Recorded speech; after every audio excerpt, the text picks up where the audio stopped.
welcome back to the final game of today for Starladder Korea. Hope you guys have enjoyed this evening, this morning, I don't know. What time of day is it? I don't know. I guess it's morning now. But I'm What is Hip, and with me tonight, trooping through all four best of ones, is the wonderful Coddle Guy. Greg, what it do? We're doing it. Alright, it's nearly, 7 in the morning. Korean Dota is active and happening right now, and we're going to have a quality matchup between the Monkey Spankers, Monkey Spanner, and Get Outs! The Get Outs. I'm going to say it like that every time. I'm okay with that. I am 100% on board.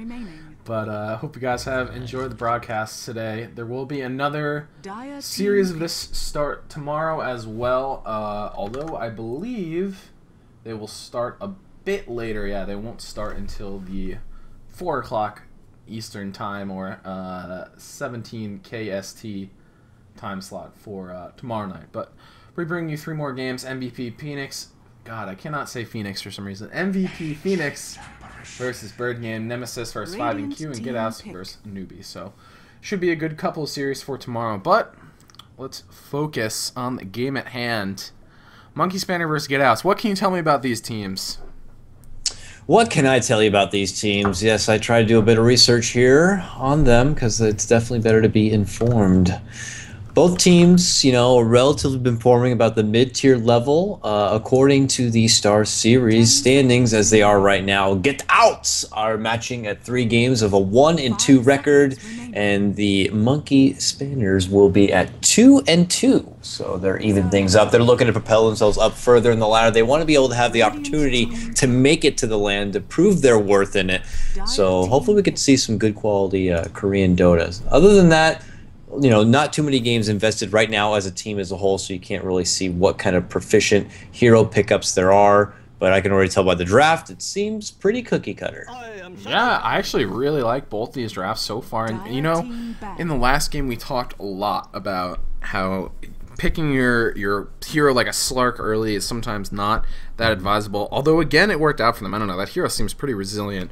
But I do favor drafts like this where you pick up those supports early. Very flexible. Ancient Apparition, Shadow Shaman, Dazzle, and Rubik are the first 4 picks. 5 seconds remaining. Yep, we already talked about last game as well. Dazzle, 58% win rate. This man is a champion, and he's getting a lot of time on the field right now in this latest meta, and I'm always happy to welcome him. Before, we weren't seeing any of the real healing supports, except for maybe Chen, like getting involved in the game, and now we get Dazzle into it, so you get that extra survivability, and then you can even have the option of falling back on that synergy of extra minus armor. But just as much of a flavor of the month, Ancient Apparition, man, what can you say? The Chilling Touch early, that's 50 bonus damage for 3 attacks. You get that up in a tri-lane, that's copious amounts of damage, like 450 at level 1. It's absurd. And then his ultimate, don't even get me started, Greg. That ultimate is insane. Also one of the most, I think that it has to be one of the most fun abilities to use in Dota. You're so lazy. I remember I was watching recently Cloud9. I wanted to see, because Aoi was like talking about Ancient Apparition, so I'm like, I want to see him in a game, play him, and win. And I was catching it. All he did was sit top lane by himself. He just got as many levels as possible, which is very crucial. Obviously, the higher you can get that ultimate, the sooner is great. And then if you can get it up to level 11 very quickly, and then if you manage to sneak in an Aghanim Scepter, it's going to be devastating. It's disgusting. To all the weaker supports. And he did that. So we'll see if they do that. I mean, it could be run 2 ways. You put him in that tri-lane and just kind of get the whole shtick going with the Chilling Touch, or you find an opportunity to open up where you could just kind of resonate yourself into a lane and just get a supreme amount of XP for yourself. And really, I think the only big issue with Ancient Apparition, all heroes in Dota, for the most part at least, have their weaknesses. And Ancient Apparition is very, very... He's very weak. He's paper in the early parts of the game. It's very easy to take advantage of him if you're in a tri-lane versus tri-lane scenario. And Shadow Shaman is another hero that he really needs level 2 or level 3 before he can start holding down his lane. So if Get Outs want to bring the pressure, bring the gas, it's a chance they might be able to shut down this Ancient Apparition pretty early, just because his HP is so low in the early parts of the game. Yeah, we'll see if Monkey Spanner decide to build on that extra pushing power, because Ancient Apparition also works nice with that. You just lob that Ice Blast right behind the tower, and they're not going to be able. They'll have to think twice before even defending each of the structures. So Shadow Shaman, side stat on him, over 87 games, this gentleman is 63% win rate. So huge win rate for him as well. Lifestealer makes an appearance onto the field. What will be the vehicle? We still have plenty of options. Storm Spirit, Puck.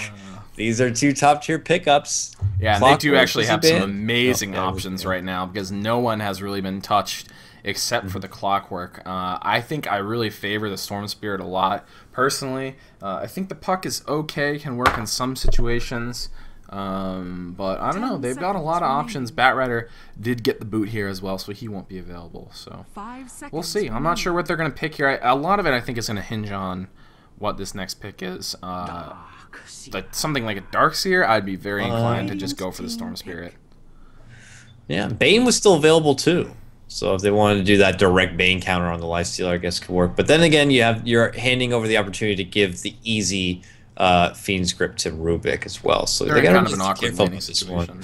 Yeah, they have to think carefully about it. Now they're committing to this offlane Darkseer now, who we see time on not as much as in his old glory days, more like TI3 and before that, where he was just the king of the offlane. So we don't get to see him too much anymore. With the proper team setup, the proper synergy, you link them all together with a delicious vacuum and Ice Blast. That's a beautiful thing. So if you put him in the right setting, he can make shit happen. He needs a lot of space, he needs his time to really establish his toolkit and get those levels up, because normally you don't see that ultimate until 10 or 11, so we'll see if he does get that space to do so. And Puck is the option here for getouts. I like this as well. Lifestealer and Puck is a sweet little combo with Dream Coil. Obviously it locks him in place for Lifestealer to just go to town, so a good option. I like it as well. It's a little bit better against the Shadow Shaman, I think, than Storm. Yeah, absolutely, of course. And but I mean, they still have the option. They don't have to necessarily do Shadow Shaman in the mid lane. Obviously, there's not enough intel to look up to see if that's something Monkey Spanner has run in the past or not. But we'll see. They could take the Storm Spirit right now for themselves. I always like the Storm Spirit Puck matchup, but yeah, I think that's a very good matchup for Storm. So we'll see if they want to go with that. It doesn't add much to a Wombo combo factor that they already have going. It doesn't add too much to pushing power, but we'll see. Dragon Knight's also an option if they want to keep even building on the push. We'll see. This fourth pickup will pretty much, I would hope, give away Monkey Spanner's full game plan. Yeah, and the OD is still available. He's a hero that hasn't really been touched at all tonight. But I don't think that really fits into their lineup. I think that'd be getting a bit greedy. They really would rely on levels a little bit too much, and Puck and Lifestealer and Dazzle might just trample them if they go for something like that. So the DK actually sounds pretty good to me. Although then you have to deal with Lifestealer. So Pugna, that's an interesting one. That's like carry Pugna. Let's go. Yeah, I think this might be a mid Pugna. This is my opinion, though. I mean, mid Pugna. Sure. They're just like, let's go for the push. Let's just lay it out. I'll just hang in the mid lane, do my job. Oh God! What if they last pick a Lycan? 10 seconds remaining. Oh, that would be dirty. That would be gross. It's like I mean, wow. Yeah, I mean, I would just figure he'd be up in the mid lane and just do his job, making rounds around the map, throwing out the blast continuously, and just taking towers, taking names. I think so, yeah, and that's a fairly decent matchup for him as well. So, and they banned the Lycan. They were thinking the same thing. It's like, Jesus, how horrible would that be? So, well, I don't know. What are their options now? DK could work. This is potentially for what? The safe lane right now? Well, if you pick a DK, then Pugna would go safe lane. That's true. Safe lane DK, I think, is pretty horrible, but 5 seconds remaining. I don't know. I'm not sure. I mean, we also don't really know what Getouts is going to do for their off lane. Presuming that this is just a tri-lane with Dazzle, Rubik, and Lifestealer, and they ban out the Timbersaw. Smartly so, that would be a very nice pick against them if they do try to push it out. So, Death Prophet mid, extra pushing power to match up against the Puck. I doubt it, but that would just be silly. I mean, we'll see. It's got a lot of synergy. Certainly an option. See if it works. I mean, I don't know. It's Korean Dota, man. You can never predict. I'm not really sure. Square off. seconds remaining. Well, we'll see, I guess. I don't know. We'll see how they decide to pull it all together, and we'll see how Get Outs want to pull it all together. They can't really pick something like a Bounty Hunter. He'll sort of just roll over to the push. They really need someone that can present some sort of counter pressure. I'm not sure what the options are for them. There doesn't seem like a lot of good ones. Windrunner would not be terrible here. Think that would actually be okay? Yeah, obviously Power Shot might help a little bit, but they want meat. They want Centaur. Really Second time Centaur, tonight. Yeah, second time tonight we get to see a Centaur. It did not, right? Didn't work out in his favor last time. No, so, I mean, let's see. Get Outs might be able to make something happen with him. Well, they're going to need to make something happen. They're going to be presented with a lot of pressure here, I think. I imagine the Darkseer is kind of just going to do his thing to level 10 or 11, and then the rest of these heroes are just going to push it out. But we'll see how Monkey Spanner tie together their lineup, and that should give us a bit of insight into where this Pugna is going as well. And it's a Faceless Void to round it all out. That's a spicy one. I like that. That's just out of the blue. Yeah, Spicy's right. It's like paprika in the middle of an ice cream or something like that. That's just out of the blue right now. It works. I think it works out nicely. You get to hold him in place, and Puck can kind of just go ham on the outskirts. You know, they have a fair amount of range on their team to make it happen. Chilling Touch will also be a big benefit to throw on him in case he wants to leap in and make something happen. So we'll see what happens when they go down to lane assignments. All right, well, for Monkey Spanner, it's going to be 4885 on the Shadow Shaman, Tootie on the Darkseer, Nace on the Pugna the Park on Ancient Apparition, and Karn on the Faceless Void. What the hell is this build? He has a Tango, and that's it. That's interesting. Anyway. On the side of Get Got Donut, playing the Centaur One Runner in the offlane once again. He remember last time he was not very successful at the beginning. Well. Immediate pick off by the rune, so hopefully this will have more luck. Meanwhile, mid lane, Garel is going to be playing on your Puck. Along the bottom in our trifecta setup here, dancing back and forth. Let me see your name, sir. Can you stop moving so much? Persk is going to be playing. They're going to run right into 5-man. Run! He has shackles, the range is not very far. I don't think they're going to catch him. Oh, that was awkward as hell. And now he's pulled back. Ooh, caught in the tower. Do they have enough damage to actually kill him? He gets... Oh my god, that almost backfired real hard. Imagine if you 5-man and then you just get killed by the tower. Holy shit, that would have been annoying. Man. That Rubik had nice timing with Telekinesis right on the outskirts of the tower to get him there and throw him back. Too bad they didn't have much more to follow up. Dazzle didn't... I mean, do you think if he had level 1 Poison Touch, it would... I don't think it would have been quite enough, but... So, yeah. But, oh my god, how lucky. Picks up a regen rune. Okay. On the way out. Whatever. Good for him. Rounding out the team, and the rest Tiger of the team, on the there's going to be, Tiger Rubik and the Mega Play Dazzle bottom lane. There we go. We'll see if he can make some mega plays and tie it together for this tri-lane, but it is going to be Pugna in the mid lane, as expected after that Faceless Void pick, and looks like Garel got the better of that block. As Nace was kind of wandering around the jungle still, but what is he bringing out? Okay, he's bringing out real items on the courier to go with his tangos, so... Yeah, that's interesting that he waits long to pick up all that gear, but regardless, he's getting it now, and now they're going to assert their force in the lane.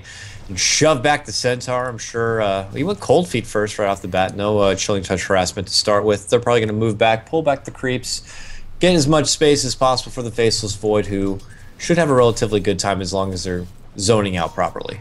Yeah, I think this should be a good lane for him. He should count on getting pretty much free farm here. We'll see what kind of build he goes. With the new buff, there's been a couple different builds. Midas Mask of Madness is actually pretty good. You get a lot of attack speed, you max out the bash, and then in Chrono you can just murder people because you have so much attack speed.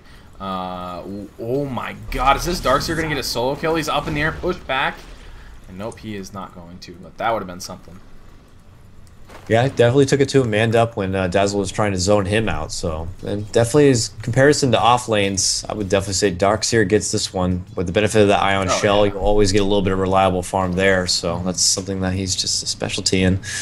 So definitely looking to his favor. Centaur is going to have a bit of a struggle though to see if he gets anything going. His build, we'll see if it's similar to the last time, go straight for that blink, or maybe this one will go for the Vanguard. I'm not going to say that's the reason they lost, but we'll see. They didn't get too much out of the blink though, because of the Venomancer, I think. I mean, I do like the Vanguard build. It pretty much just lets you go ham. Like, you can dive way further in without really worrying about dying. I do like the build a lot, especially when you already have the puck to set everything up.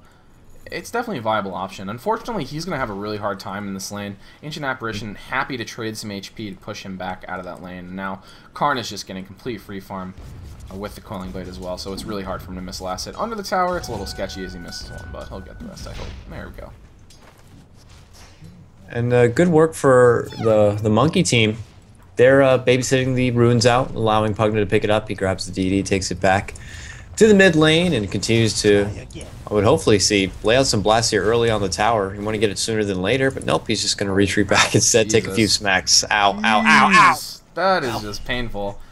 Nether Word goes down immediately, and it's actually kind of hard to dodge these Nether Blasts with level 1 phase shift. Level 2 it gets a lot easier, but at level 1, it's pretty hard because it's such a short duration. You usually get caught by it, and he's just getting a right click down. Pugna actually has really high base damage just because his int growth is pretty ridiculous.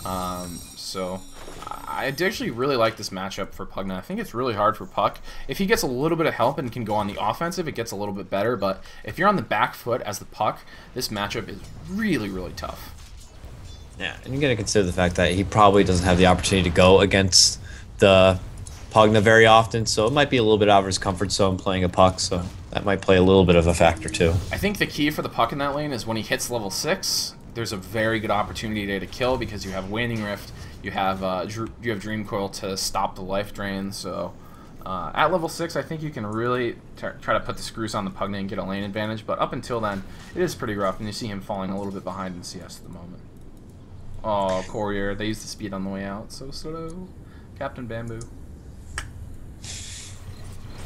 Ancient Apparition obviously being a part of this tri-lane setup, he's going to be a little slow to get in that level 6, and that's when things get really exciting for him, but he's just playing it methodical, thinking more selfless, you know, want to make sure Faceless Void gets what he needs here instead, which is the appropriate thing to do as a proper support, but definitely want to look towards that, you know, that blast in the future. Yeah, and the cool thing about Pugna, well, depends on what side you're on, but you don't have to commit anything really to just knock down towers with Pugna. I mean, you just kind of wander up, hit the Q button, wander back. Same with Shadow Shaman, you can walk up, hit R, and then they just get a free tower basically. So I do like the two options that those give them, and Shadow Shaman also has really great CC. If you can get a decent positioning on him like a Blink, he becomes extremely powerful against heroes like Lifestealer. Yeah, I'm really just curious to see how it works. Like yeah, just throwing it right out in front. But they always have now a Faceless Void to fall back on. Typically when I see the Pugna picked up, it's more teams that are just going more diehard for the push, and it's like, oh, well, if we don't get it done by 35 minutes, we're done for us. But now they actually have a Faceless Void who could benefit from all of that money being brought in from the pushing. So we'll see. I mean, they could time it out well. You know, even with the Chronosphere, Dazzle has an easy target to lay out the weave. So this has all the little ingredients for what could be some good quality Dota. Pugna's like on a journey right now. I have no idea what he's doing. He wandered like all the way around. I have no idea what's happening. He had to take a lap. He literally just took a lap. With the CS. That was like, yeah, I'm not happy with my CS. I'm gonna take a lap. I guess he was scared of maybe getting rotated on, which he was a little bit. But I don't understand why he went all the way around the jungle. But whatever. Misses a little bit of CS for it, but that's alright. At least he didn't die. Yep. Faceless Void's got his Soul Ring online in the bottom lane, so continuously throwing out what? the shots. Oh, Darkseer, not Faceless Void. Darkseer. No, I said Faceless Void, didn't I? I'm sorry. Faceless Void has a Soul Ring? What the fuck? Oh, they're both purple. Great, god damn it. Darkseer has tiny purple eyes. That's all he's got going for his face. Anyways, yeah, no, he's got his Soul Ring and he's throwing out the Iron Shells, which gives him that little bit of reliable farm. So he's got 10 CS, whereas opposed to Centaur, he's at his measly little 1 CS, trying to get farm, please. Yeah, and he's still only level 2. Darkseer level 5. I don't love this solo lane Centaur. I think if you dual lane, it can actually be pretty disgusting. But solo lane, I don't know. I don't love it. It's not very good, I don't think. It's not worked out very well the last 6, I guess. He still gets XP, but not in this lane. He's getting denied. He's getting seriously denied. He's only got level 2.5. 17 denies on Faceless Void. Like, I'm just so measly here with my 1 CS and no levels. He needs a rotation or something. I don't know. I'm surprised this Puck didn't try to make something happen, because you know you're going to lose this tower anyway, so I think it's just a losing battle of like trying to defend it. I think you just like give it up. He's, oh my god, eating a freaking... You cannot eat blast like that. It's so dangerous. I'm actually like let down. Now they're doing it, but this Rubik needed to make a presence known in the mid lane. Make something happen with a smoke. He dodged it. That was amazing. Come on, Rubik, get there, baby. The coil goes down. Rubik's here. He's up in the air. Throws down the Fade Bolt as well. He needs to run. No. First blood at 7:30. Pugna getting stuck with his pants down behind the tower. Wow. Well, a little too aggressive. Played greedy there. Yeah, that was super greedy and just got rotated on and died. Oh, right before that all happened, I was gonna say like, man, this Rubik, I'm a little let down. He didn't have a smoke and try to make a move on the mid lane. It's just a Pugna. He doesn't really have any sort of escape mechanism. So if you make something happen and move in there with the telekinesis, you should be able to get some kills going. But regardless, he does finally show up. He waddles his way there with no boots, and they do get the pick off on Pugna first. Definitely very profitable for the Puck, who actually is just heading back to the base. Yeah, I have to say, I think this kind of game really favors the Dire. I mean, their offlaner is getting tons of levels. Faceless Void is getting complete free farm. I mean, he's got a Midas plus some, plus treads actually at 8 minutes, which is fairly ridiculous farming. 56 last hits. And I mean, you have the Lifestealer on the other side, but Lifestealer and the Dazzle both really benefit from fighting. Rubik doesn't care as much, but I think that everything at the moment at least is favoring the Dire. And this Centaur is still level 2. He's gonna get gone on Chronoed as well, and he just can't do anything about this. Oh man, it's done. Wow. This laning phase is definitely going to be going to the Dire right now. Oh yeah, like level 2, and then level 4 is the next support. There's a huge level advantage at this point for the Dire. Oh, they managed to finally catch him out. They were trying to work right now to get out that Darkseer, pulled out the Surge, but he took the long route down through the pole creeps and finally ran into the Puck, who pulled out the coil to get it done. But they get it, and they get themselves on the board, even though they feel pretty confident in their laning phase. It's the first kill that they do hand over. Well, I mean, I think that's okay. He's level 7. Like, I don't know. The levels on Dire are fairly ridiculous. I mean, they're almost 3,000 gold up right now, or 3,000 XP up, which is a lot at 9 minutes. That's a lot of levels. That's like 4 levels. More than that, 6 levels. So, oof, I don't know. This doesn't. I think. I mean, they do have the Lifestealer to help fight. They've got the Puck as well. But this Lifestealer also didn't go Midas. Yeah, that's true. If they continue this passive game, I think it's bad. I think he's gonna buy Midas now, actually. Which he'll be a little late. Void's already had his for a while, so he's definitely off to a good start. Yeah. In comparison, I think maybe he should have just gone for it, because when you get the phase boots, you're trying to get a kill. Which, I mean, he got a kill, but it's not. I don't think it was a result of the phase boots. It was a result of the fact that they had 3 heroes against the Darkseer. The phase boots don't help you as much, so. I wish he had kind of just gone right for it. He knew that he wasn't really going to get a lot of pressure from that lane or anything. Pugna, is not going to rotate on you because he just wants to sit in lane and take the tower down. He's going to get it very easily. This Puck has done a really good job of avoiding the Nether Blast, though. That's really hard. Yeah, but that's pretty much all Pugna ever wanted. He's going to hang out in that mid lane, like we said, and as soon as Puck leaves, he's like, I'm just going to take the tower. And just moves on in there, uses the blast, and gets it done. So we'll see if he now decides to put his attention in a different lane and just wipe out all of the tier 1s. He's already rotating to the bottom, so they might try to get towers very, very quickly here. Yeah, I think he's going to join up with the Darkseer. The creeps will be taken care of by the Darkseer, and the tower will get taken care of by the Nether Blast, so I'm not sure there's much the Lifestealer can do against this. He's actually taking tons of damage from these Ion Shells. Jeez, that's annoying. Yep. Instead, the rest of the team, they're going to do a full rotation over. Story back on the top lane, each operation farming through the jungle. Very, very close to that level 6. Centaur just trying to get a piece of anything here. I'm still level 3 and nothing really to my name. Only 1 CS. At this point, when you're that player, you're just like, ugh. I don't know why he doesn't just leave. Like, yeah, it's like I would be able to go do a small camp and triple my income, you know? So it's just like, it's so rough. Team, help me, please. And when the Chrono's back up, like, you know that Void's just going to kill him again. Oh, they're going to go for him immediately, because by then they'll also have the Ice Blast. They'll be like a guaranteed kill.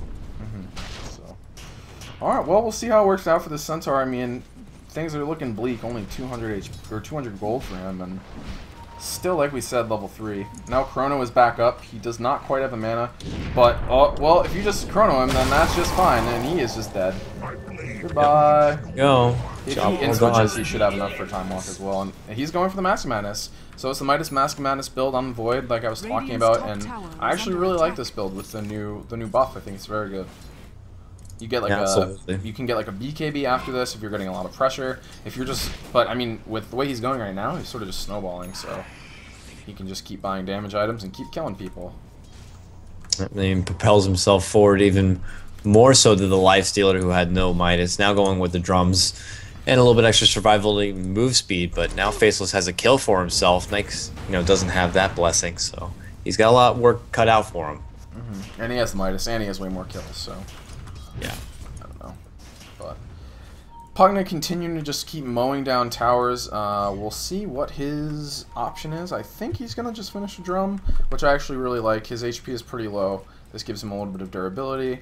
It seems like a good pickup to me, so they're just going to form up now and knock down towers. Push party time. Yeah, it's push party time. It's time to just start knocking down towers. They have the no Ice level Blast. 6 yet, though, for Shao Shaman, so he doesn't have the Serpent Words, but I think, honestly, they don't really need that for Tier 1s. For Tier 2s, though, that's going to be key, and hopefully by pushing through these Tier 1s, they can pick them up level 6. Maybe get a kill or something. Oh, he actually stole Chrono. Not sure that's relevant at this point in the game, but it's pretty neat. It's at least slightly relevant. He's getting some damage on Pugna. But oh my god, Tiger is dead. Pugna gets the nice kill. Chrono you got there. Yeah, that did not work out at all at this point in the game. They do get a pick off on the Darkseer, though. TPs are coming in. Centaur's here as well. Oh, cancels the TP. Centaur is left by himself. Blast is going to take down this one. Still no level 6 for the Shadow Shaman, but I think they're just going to keep marching forward here. Nope. This is bad. He's actually going to get a mech. And oh, this is the IX Mike ward. I like this one. Hidden in the rock. That's dirty. No one's ever going to counter that one. It's like really hard to counter that ward. So. Oh my god, they're going to get 2 here. Easy AA ults with the help of Chronosphere. Just call 1-800 Chronosphere. That was easy AA ults. Oh my god. 1 kill, 4 assists, 84 last hits, 1400 gold, and a Midas that's off cooldown for Karn, and he is just taking control of this game. Fabulous styles of the rich and famous for Faceless Void. Yeah, he is. This is like perfect Void game. He's level 10. He's getting tons of farm. He probably wishes he had gotten a couple of these kills, and now oh my god, this is gross. This team is dirty. It is just like, I feel like they're just, I feel like everything. Oh my god. They're just hitting everything below the belt. Like they've picked up the pool queue in the bar fight, and they're just knocking people out now. This is gross. Yeah. He has 2,400 gold. This Void is so rich, and with all this attack speed now, like he can just nuke down supports with just bashes. Like this is disgusting. Oh my god. Well, Geralt, he's got his Blink Dagger, though, which Puck definitely needs to have, so we'll see if they can get some crucial key initiations. But speaking of which, the Monkey Squad going to be spotted out by the Rubik. They tried to smoke up, but now he's in trouble. Oh, he is so stuck, shackled. The Chilling Touch is maxed out, and they right-click him down easily. Don't even need the Nether Blast now. They're thinking about pursuing here. This is TP in by the Puck. They really need the Dream Coil initiation. Nice decrep, vacuum in. Don't have. Oh, they do have wall actually. There's Shallow Grave very early in Lifestealer, but he's just going to try to take down the Shadow Shaman. Not going to get him. 4 staffs away. Cracks the coil, but I think that's okay. Now, they do get 1. And, ooh, Dazzle is really low.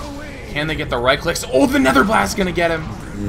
Rubik comes back, is able to steal the Cold Feet. Pretty decent spell for him. So they trade 1 for 1, but all the meanwhile, Faceless Void has picked up a Demon Edge. Yummy, that is yummy. Awesome. Those deeps, baby. At this point in the game with all that gold, who cares, right? I'm just gonna beat the hell out of them with all this extra sweet, sweet damage. It's so good. Geralt's like killing himself on this Nether Ward. And looks like Nace is gonna die here, but I don't think anyone's gonna die from that. That AA ulti. Nope, they're good. It's only level 1. Yeah, it's only level 1 ulti. This is where, come on, just kind of like, your team's holding their own. Go ahead, step away from the group, get a lot of farm in, see if you can sneak in a quick axe. It looks like he might be doing so.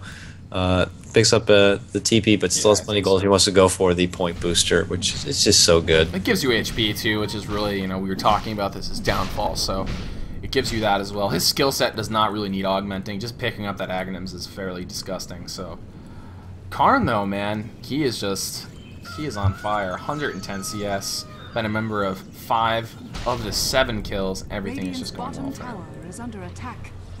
Yep. All good in the head. I guess he just turns that straight into. Did we discuss already? Is that going to go right into a future Daedalus, or is he just going for more MKB style? He could go for the MKB. MKB is pretty common just to get the extra little bashes. With the Mask of Madness, I think you can go for the Daedalus, and it's pretty good. It's just personal preference, I think. Both are fine. Oh my god. How's it going there, huh? No you way. Gonna try TP? Where's the bash? Way. Oh, it won't even matter. What was that? No shallow grave first? I guess he decided that. He didn't have time. I mean, because if you shallow shallow grave, grave, it opens you up to getting bashed, so... I mean, yeah, I don't know. That's just just getting pretty lucky at first. If you don't moves forward, time walk. He still has the Aegis. Do they want to use it under the tower? Is the question. It doesn't look like they're quite ready to do that yet, but they almost have a level 11 on the Darkseer. I think they'd like to finish that up before they start the next team fight up. Level 11 on the Pugna as well. Haven't really seen him use Life Drain on a hero, only on Roshan, but that works just fine as well. Yep. Of course. Here we go. It's time to push, baby. We got all the tools we need. Jumping. And, oh my god, the wards on the outside, they're all crumbling. Triple kill. And now Donut going down as well. He gets vacuumed. He's Hex. Cold Feet latches. And wow, Karn just... I think he just made this game his bitch. Cover your kid's eyes. This is disgusting right now. This is set up so easy. Crow jumping, and AA's like, I don't even need to be on the other side of the map. Just a whoop right in front of my face. Pops off the ice blast. Everyone else is going crazy with the extra AoE of the blast, the nether blast, and it's ridiculous. And I think, oh my god, no mercy. No mercy at all. And you know, at this point, like, I can't even say that. I don't think it has anything to do with their picks. I think the picks are okay, maybe besides the Centaur. That did not work at all, but no. Like, it was just really good execution here, and Faceless Void got a really big opportunity as we see an Ice Blast come in. There's a wall as well, doing some damage. Aegis is back up. The rest of the team is crumbling, and I think they're just, they're diving the tower. They're diving tier 3s at 18 minutes. They're in the base, and he picks up the MKB. I think it doesn't really matter. Like, if you spend your gold, it's a good purchase. It's just like everything just works so nicely. Even the chilling touch, they could just easily throw it out on them, and that's so much extra damage for the Faceless Void as he goes to town in his ultimate. It's a fun little team they've thrown together with this draft. Oh god, this vacuum pulls him back. Cold Feet is not going to latch, but they're just hiding in their base at this point. Their Raxes are dying. They're resorting to pulling people into the fountain. And now, Chronosphere. He's going to try to take down a couple. He sees a Life Stealer. Does get decrep. Makes it a little bit awkward. Donut, though, still going down. One falls. The Life Stealer's down. He buys back immediately. Still, the Void is just pounding away here. And he's going to get another. And I think this game is just all but over.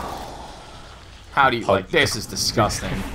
Hunter decrepping his own ally there. They're just trolling with each other now at this point. I don't know what that was, or a misclick or something, but yep, this game's over. So, all said and done. Cute. That was almost cute enough to get a kill. He decrepped himself, so he tried to get an infest kill, but he's gonna die here. Monkey Spanner adding up another win for themselves. Wow, Void just totally left that guy to dry. Like, he was like, alright, good luck, buddy. You're dead. I'm out of here. See you later. Well, I mean, I don't know how they're supposed to come back after that. They just lost to Rex at 18 minutes. Yep, it's gonna be rough. Gold graph, I'm afraid to look. Oh my lord. They are doubling the gold. They have doubled the gold. Oh, you're almost near 20k at 20 minutes? That's pretty good. I mean, you're doing pretty good at that point, I would guess. They literally have doubled it. Looking at the net worth, Faceless Void is over twice as high as his Life Stealer. Yeah, this is not good. Illusion. Not good at all. I mean, how do they possibly win this now? Weave plus perfect puck initiation plus Life Stealer not getting touched for some reason. Triple smoke is definitely one way to do it. All of Monkey Spanner run into the fountain and feed themselves over. before anything happens. That's a good one too. That might help. But look at how much farm the Darkseer has. Look how much farm the AA has. The AA has more farm than the Puck. This is a problem. He's close to his Ags. That's gonna make things even worse. His level 2 ultimate's online now. Here we go, all or nothing though. Get out! Oh, they're moving in. They stampede forward. Puck moves forward. They need to get a silence off on Karn. They do get it, but the wards are going to town here, dealing a lot of damage. Donut moves forward, gets a nice double edge off, but it's still not enough. Karn still doing just fine here. Not enough mana for the Chronosphere. Doesn't even matter. The Lifestealer's inside the Puck. He bounces away, and now Nace trying to close this one out, but Karn just moves forward. The Lifesteal getting him back into the game, recharging his HP, refueling the tanks, and now the rest are on the run, and I don't know what they can do. Oh, Lifestealer, get out! Run to the north! Well.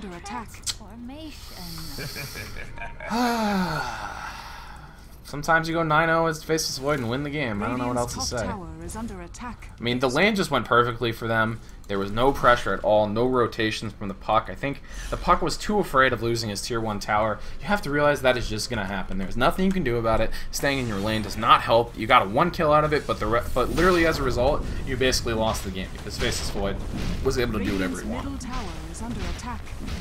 Yep, and now we get to reaping the benefits of that as he goes to town and will take down this Tier 2 tower for himself, inheriting copious amounts of farm, 3k, looking to go right to the Daedalus.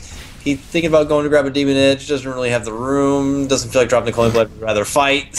So let's fight. He'd rather slay people. He'll make the quarter do his bidding. And now the pipe is finished, and he moves forward. 2-man Chronosphere. The ulti's coming in. Vacuum as well. And now he gets 3, and this is just completely over. The Lifestealer, the only one left to fight. The Centaur has run back home. He is crying, running back to his fountain right now, hoping that this game can just be over soon. And I just saw my friends get killed. And Lifestealer just trying to activate the armlet to not die in his fountain. And I think this one is in the books now. I think I'm comfortable saying this one's over. Yes, this one's over, Craig. Monkey Spanners, they'll take it. They'll take it. What was your first guess? The 12-0 Faceless Void or the 25k gold lead at 23 minutes? But, I mean, just good execution from Monkey Spanners, I have to say. Like, their laning choices were excellent, their draft was excellent, and I don't, like I said, besides the Centaur, I don't really think it was a bad draft from Get Outs. It just didn't really work out for them. I think the execution wasn't quite there. The Lifestealer wasn't really able to get enough farm, and now Donut is going to get 3 hit and die. I have seen the future. Well, everyone, it's been a fabulous night of Korean Dota. That's been fun. Fabulous night. You know, and it's good. And I don't think we've given the opportunity yet to do a quick shout out to Starladder. Make sure you guys get the ticket. There's so many regions of Starladder happening. There's always games. It's so worth the $9.99 when you think about it, because you got, like, it goes Korean Dota, then the Chinese Dota, then the European, then America, and then we start all over again. It's absurd. Just like this Faceless Void going ham on the team. That's pretty absurd too. Yep, and there's like something like 220 online group stage matches or something, and then obviously one of the best. And that LAN final is going to be insane. So thank you guys for watching. Again, I am WhatIsHip. Find me on Twitter at WhatIsHipTV, and check out my website whatiship.tv. You can also check out the chat wheel, weekly podcast that we do. Tonight we had on Enigma No Name, and it's been a long day of Dota for me. A long day of Dota. But thank you guys for watching. Coddle Guy, where can people find more about you? They can find more about me over at my Twitch at twitch.tv/CoddleGuy. Also on my Twitter at CoddleGuy for everything light and all things mana. Greg, thank you so much for having me on. I am humbled always to be in your presence, and to not sleep and cast sweet amounts of Starladder Korean Dota is just ever so worth it. Thank you guys for watching, and we'll see you tomorrow night starting at 4 a.m. Eastern, which is... I already forgot what time that is. My eyes are blurry looking at this Excel sheet. 17 KST, 9 CET. We'll see you then.